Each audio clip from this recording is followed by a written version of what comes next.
I love listening to my wife. My wife has told me she spoke less when she was younger, so I take this as a compliment that she's more talkative now.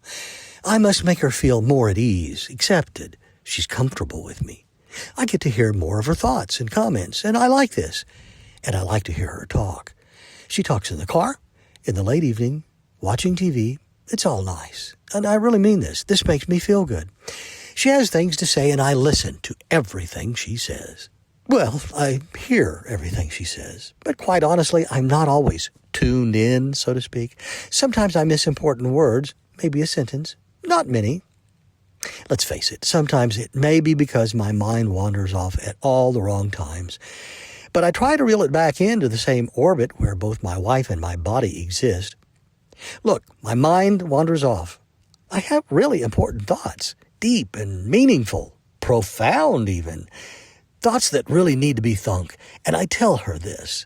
I also acknowledge that though I have profound thoughts, I shouldn't have them while my wife is communicating with me. I need to have my profound thoughts on my own time. Anyway, I tell that to tell you this.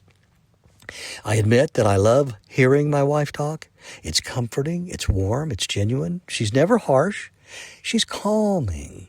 What's bad, though, is when she stops talking. When she stops, it's like the electrical power goes off. At night, with my CPAP breathing machine and it stops, I wake up immediately, gasping for air. It's much the same thing when my wife stops talking. It snaps my mind back into the current realm of existence. Whiplash. Attention, attention, Earth to Paul, something's changed here. Woman, stop talking. So I quickly hit rewind in my little mind and replay the last few words, if they're available to me, that I remember hearing.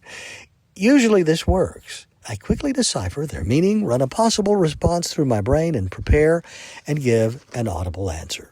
Sometimes it's just a question. Easy. This method keeps peace in the family, and no one is the wiser. Sometimes I realize no response is needed because it was a statement. But sometimes I have to say, I'm sorry, what did you say? I didn't hear the last sentence. So she kindly repeats it. This has been working quite well the last year or 3, but it's less effective recently, I've noticed. Sometimes the pause in the conversation is because I didn't hear the last sentence. I didn't hear it because I didn't hear it. It's during these little exchanges that I find myself in warm water. Not hot water, just warm. And it's at these times she pauses extra before she repeats herself and then adds those words that every man dreads. Honey, you really have to do something about your hearing. Ouch! You see, I have no hearing problem. I'm fine. If I can't hear something like in a movie or a conversation, I just look at her with a quizzical look on my face and she repeats the missing words. See? No problem. And actually, sometimes it's quite funny.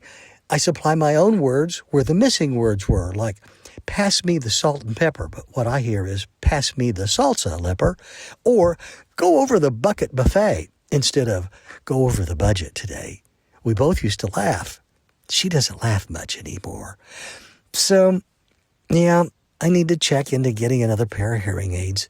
I tried some cheapies a couple of years ago and hated them. Maybe I should try another pair. I love hearing my wife talk. It's when she stops. That's my take on it.